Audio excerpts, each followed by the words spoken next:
And we're continuing with the 9th chapter of The Secret of the Underground Room. Humphrey Childermass has used magic spells to save Fergie, the professor, and Johnny all from blowing off a bridge, and now the three are staying at Humphrey's house. The next day was a very busy one. The professor paid their bill at the O'Trigger's house, and Humphrey found out about a small ferry that sailed between a town called Ilfracombe and the Isle of Lundy. Then Humphrey packed a tent, a Coleman lamp, sleeping bags, and a portable stove, which he had used camping in Wales. He pointed out that these things may be necessary. Lundy had only 40 people living on it, and there was only one small inn. Finally, all the arrangements were made, and in the afternoon, Humphrey rolled his old mud-spattered Bentley out of the garage.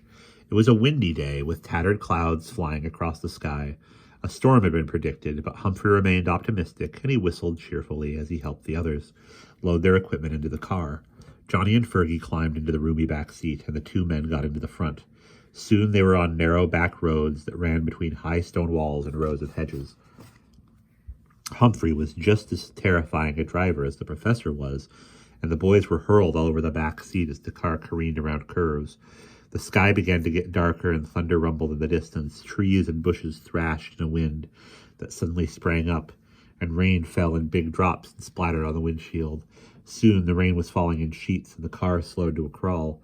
Humphrey turned on his headlights and began to bravely sing The Three Fishers, an old song about some fishermen who got drowned in a storm at sea.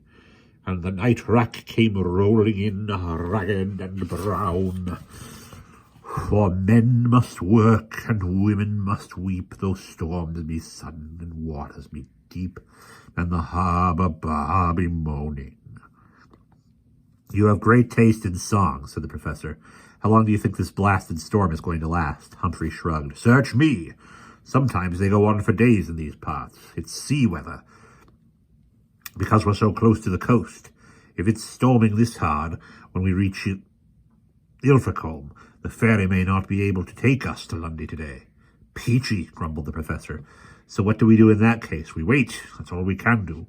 But there is one good thing. If we can't get to Lundy, then neither can Masterman. Unless, of course, he's out there already. Johnny shivered and looked out at the pouring rain. Do you think he's waiting for us somewhere, Professor? He asked in a quavering voice. Anything's possible, put in Humphrey, especially when you're dealing with the ghost of a sorcerer. But I hope I'll be equal to the old buzzard. Whatever he tries to pull, as I said, I have some knowledge of magic arts, though I certainly am not a wizard. The car crawled up and down hills as rain fell steadily on the car's yellow fog lamps sent their beams out into the dark. And after another hour, the Bentley came rolling into the pleasant little fishing port of Ilfracombe. Except it didn't look all that pleasant, with a driving rain falling and wind whipping at the harbor water into a fury of white froth. Carefully, Humphrey nosed the car into a narrow, winding street and pulled up in front of a respectable-looking red brick hotel. 2 gas lamps burned outside the door, and a wooden sign creaked and swung in the wind. On the sign was a picture of a stuffy-looking British Navy officer in a cocked hat, blue uniform, and gold epaulets, and the name of the hotel, the Admiral Hood Inn. Humphrey turned off the engine and sat staring at the raindrops that danced on the hood of the car. Well, here we are, he said wearily. This is a very nice hotel. I've stayed here before. We can't get to Lundy tonight. God only knows when this awful weather will let up. The professor patted his brother on the arm.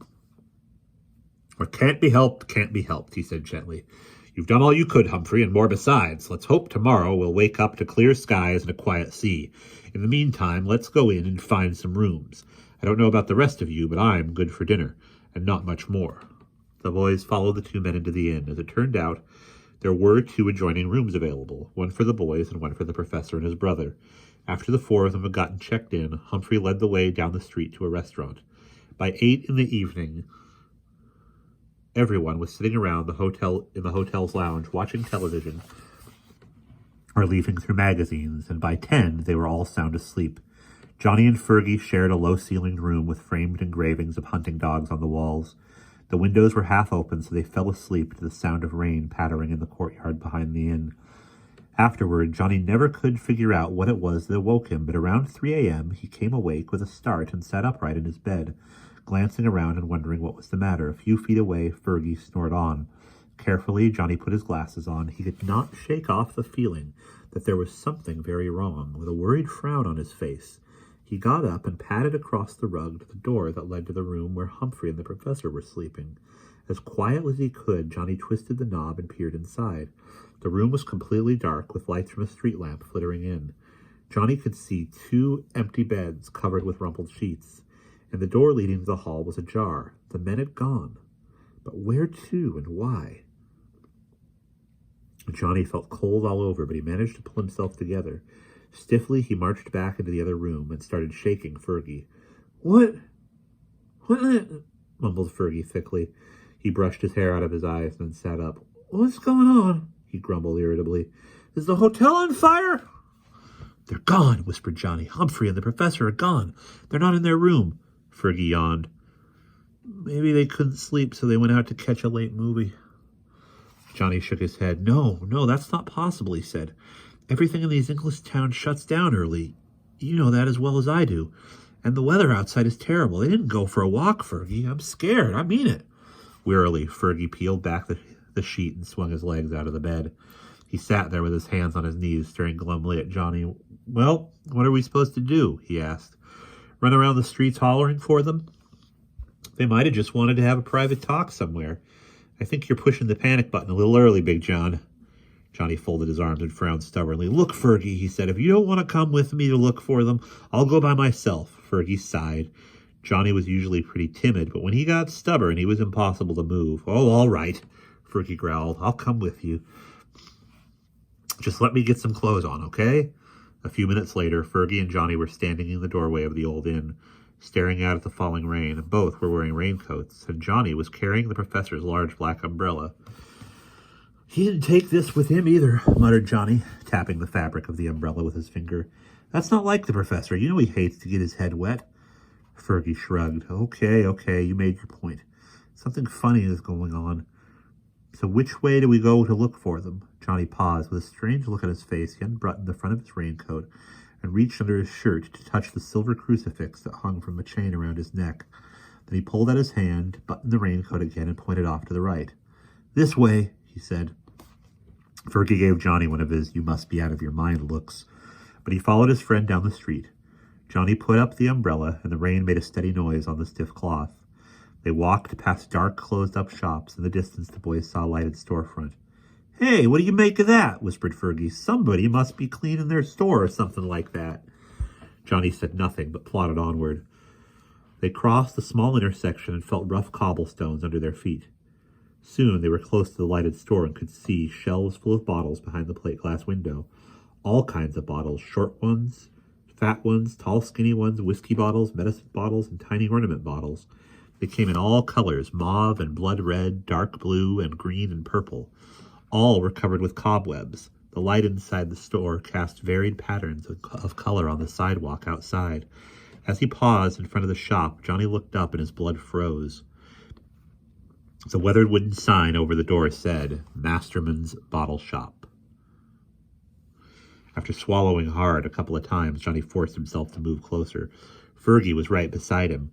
They saw a hand-printed cardboard sign taped to the oblong window of the door. It said, Special today, pests in small containers. For a long time, the two boys paused outside the dusty door.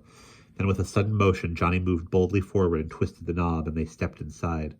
The place looked deserted. Shadowy bundles lay scattered on the bare boards of the floor, and in the air was a sickening smell of mold. Light came from two bare bulbs that hung from the ceiling by knotted black cords. And at the back of the shop was a counter made of rough, unvarnished planks. Two bottles stood on the counter, and there seemed to be something inside them. Suddenly a figure stepped forward from the deep shadows behind the counter. It was Dr. Masterman, and his long, horsey face was lit by a pale, trembling light. He grinned evilly and motioned for the boys to come toward him. They obeyed. They had to. It was as if there were collars around their necks, and someone was tugging at them.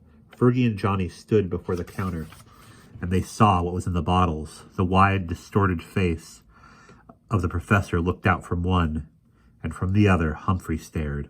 On each face was a look of despair and fear. And that is the end of chapter 9.